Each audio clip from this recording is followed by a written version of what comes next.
Hey folks, as you know, I'm random. Check the description in my channel. I'm just going to go through these knives that I sharpened up um, today and show you the other projects that I'm working on. So I think this is the Opinel number 12 that I sharpened. Yeah. So well, it's tearing there, but it, it slices through double layer paper. And yeah, as you can tell, it's very loose. I should have locked that. Let's try it again.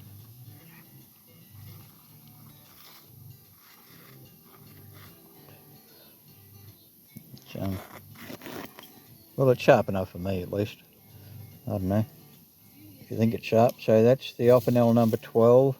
If you watch the short and you're trying to figure out what knives I had in that short, then this is probably a follow-up, I guess. So that's the number 12. Now the Mora. Now I remember, is this the companion? I can never remember. Mora's got so many knives that look so exactly the same that I can never figure out. This may be the heavy duty companion. People in the comments will let me know, and if anyone's been watching in the shorts that knows their knives, they're going to know better than me. I've had a couple of Moras, and I've got the Halterfors, HDs as well, the heavy duties, which are rough as guts, but geez, they're a good knife. Anyway, this one should be, yeah, this one's slicing through the paper. So that was another one that was on that list. We'll go the CRKT Clever Girl. I love this knife. This was gifted to me by Pete from Cedric and Arda, Gear and Outdoors. It just turned up in the mail one day with another knife, and I looked at it and I thought, this is just beautiful. I really do. Like, it was named after, if you are a Jurassic Park person, then you'll know exactly what it was named after. And the blade was styled in the talon of the dinosaur that got old, mate. But anyway, this one should be, I think, yeah, it's slicing through. It's got CRC all over it, so probably not.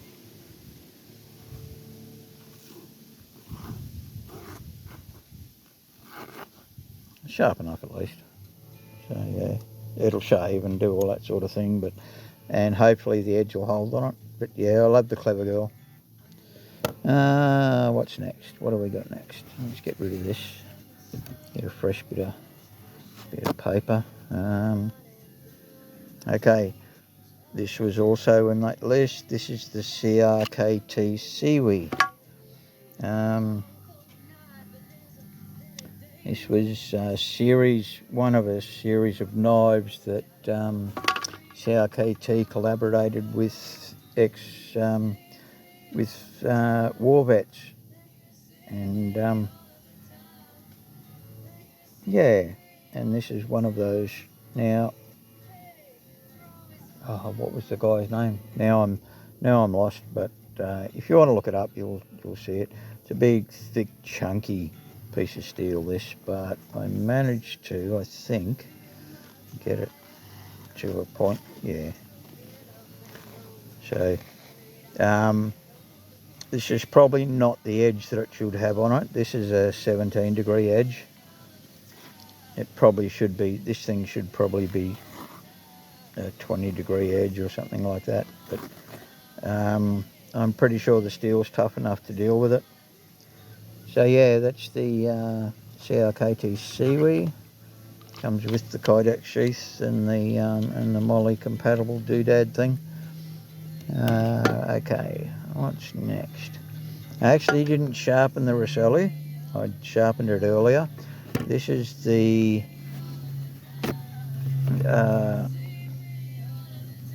Rosselli Bear Claw. I've had this knife for a while, and if you see the tip, I actually snap the tip off. So what I've done over time is fine that down to like a pointy edge, not so much a pointy edge, but an edge that you can do some scoring and cutting with in timber, because this is basically a wood carving knife, tiny little wood carving knife. It's all handmade by H. Rosselli Finish, I believe, and the steel that they use is their Woots version, their Rosselli Woots. So it's one of those amalgamated, God, look at me rambling on. Damascus, but this is the Woots Damascus. The steel types are amalgamated a little bit differently, but anyway, knife nerds know. So this one should still be, yeah. It's got a little nick in it, just about up here on the edge. So yeah, I've got to work on that edge again, but it's really hard. It's a 67 HRC, so it's a little bit hard to work. So I'll try and get that nick out of it one day, but yeah, it's still okay. So that's another one that was in that list. That's the Rosselli Bear Claw. Where's my sheath gone? There it is.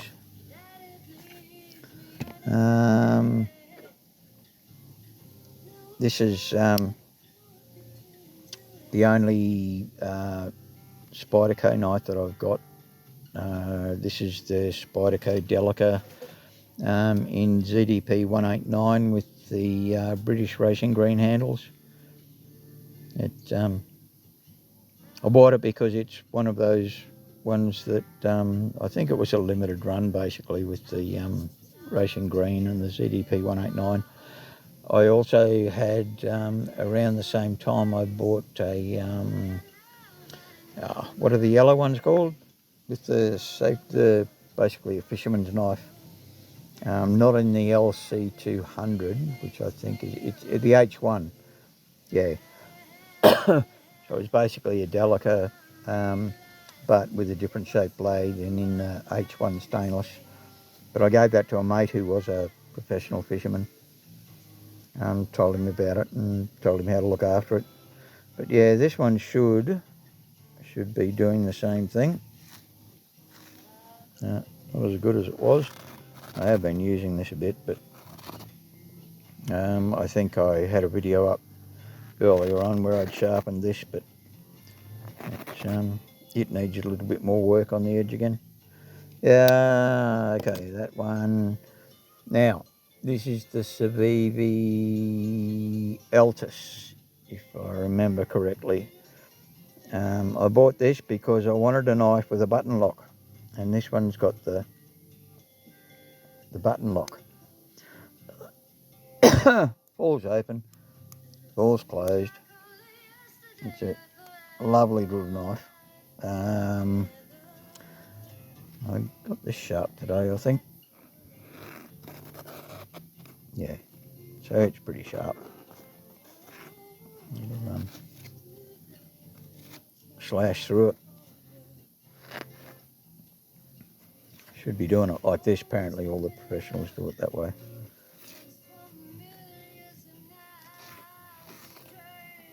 Alright, so that's the Civivi Altus. That was another one in the list. And finally, the last one in the list was my Cuterman MT5. This is what they call one of their survival knives. I'd call it a bushcraft knife, but it's got all the bits and pieces, so you can, this lanyard hole here and this hole here, you can strap it to a stick and use it as a spear. It will strike a fire. It's solid as, it's, I think, what is it, 5mm, I think, hang on, I've got a thing here, this will tell us. Yeah, it's 5mm. at the back of the blade. So it's a good solid little bushcraft knife. It's really easy in the hand. This one's got the compressed timber handle.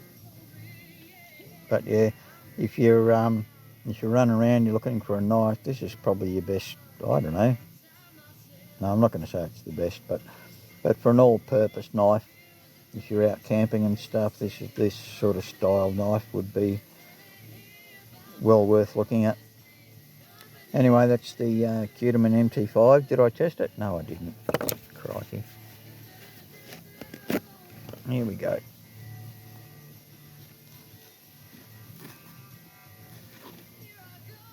It's kind of tearing, but let's have a look this way. That's cheap.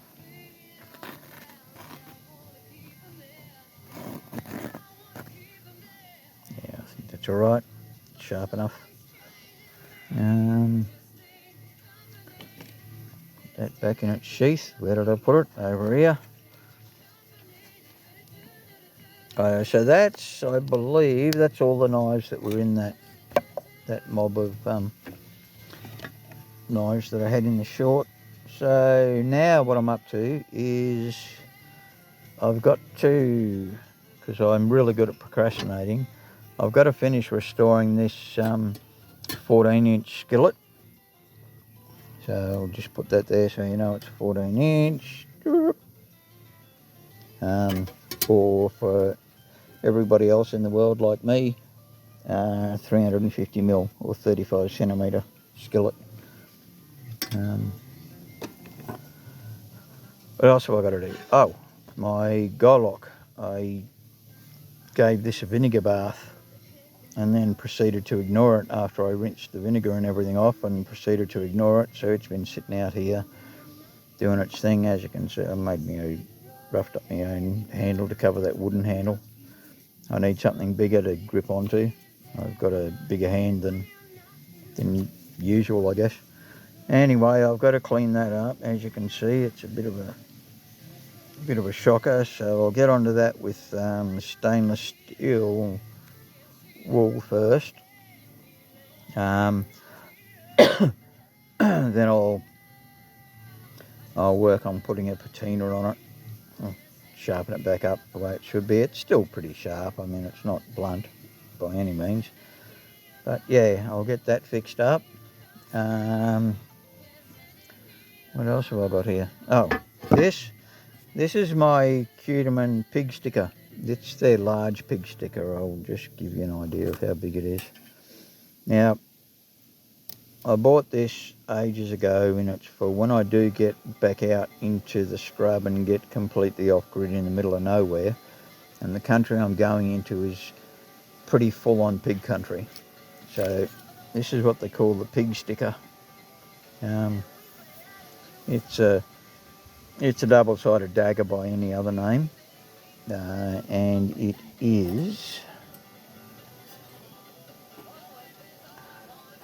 has an 11-inch cutting edge.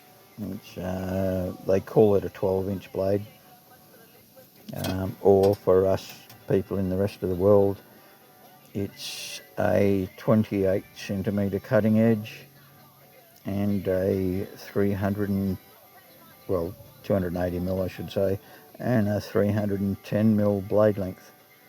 It's full tang, so the tang runs right through. Well, it's a narrow tang, but the tang runs right through to the back of the blade, as you can see there. So it's a solid piece of steel. It's not going to snap anytime soon, but yeah, anyone who goes pig hunting in the old school way knows exactly what they're used for. I won't elaborate, but you all know what they're for. Okay, and last but not least, this Gerber kit. This is the Gerber Moments kit. Back when I started playing around with knife collections and was hearing about different brands and different steels and stuff, there was the overwhelming consensus that Gerber were crap. So what I did is I wanted a hunting kit. So I bought this at the same time. I bought this Gerber Moments kit, which I'll show you in a second. And I think I actually bought the Golok at the same time. But anyway, the Gerber Moments kit consists of a, what do they call these things? These are a mini boning out knife. So that's what they're for. And this one is a skinner and a and with an integrated gut hook. So I bought these. This was $39. Like I couldn't believe the price, and I thought, well, I'm gonna suss these out and just see how they go. What I did was I gave it to my friends. They were going away for a couple of weeks, and I gave it to my friends to use. And I said, look, use them in the kitchen, do whatever you can with them, abuse them as much as you want. They brought them back, and yes, they'd gone blunt, but it only took a strop and, well, over an 800 and then a strop to get them back sharp again. I like the handles on them. For $39 or $40 Australian, we're talking, I think these are a bargain. And I know, yeah, Gerber is like, Gerber in the US is like Foster's in Australia. Both are crap. But I don't know, I like these. I also had, I had the strong arm, and that was a brilliant knife. Specifically, you know, it's a specific for specific uses, but it was a good solid chunk of steel, and it worked well. All right, I think that's it. Oh, hang on, no, it's not. I'm dragging this on for a bit of a long time. You remember the cane knife that I was restoring? Well, today I've finished it off. I've got, I did a lemon juice patina on the blade to try and stop the rust. Okay, so I'll show it to you. So this is the cane knife. What I did was I took the handle off, unscrewed the brass, what do they call these? I can't remember. Anyway, the brass screws. I used some rust-proof black paint on the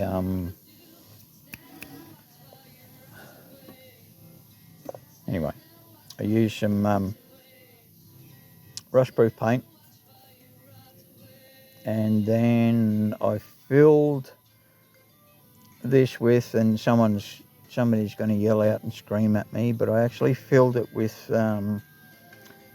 it's boot glue, because boot glue holds strong, but it has some flex, and because of the gap, as you can see there, between the blade and the timber, I needed to be able to fill that. The pins, they butt right up tight against the knife, but there's still, because of its age and the wear that it's had, there's still play in there. So what I used was that boot glue, and I hope it's going to work. Then I did a lemon juice patina on the blade, so that's why it's got the black look. I'm hoping that'll stop the rust. And I've sharpened the edge, I don't know, it's 20-30 degrees to 800 grit. So yeah, that's that job done finally. Still got the original handle, still got it's the original blade. It's conservatively 80 years old. If it was put under that house at the end of the cane season, and when they stopped growing cane where this place came from. So yeah, so it could have been a brand new blade when it was up there. But anyway, that's my that's what I've been doing. Sorry for the ranting and rambling, and you're probably bored by now, but look out, I got 20 minutes. We did well. Cheers, gang.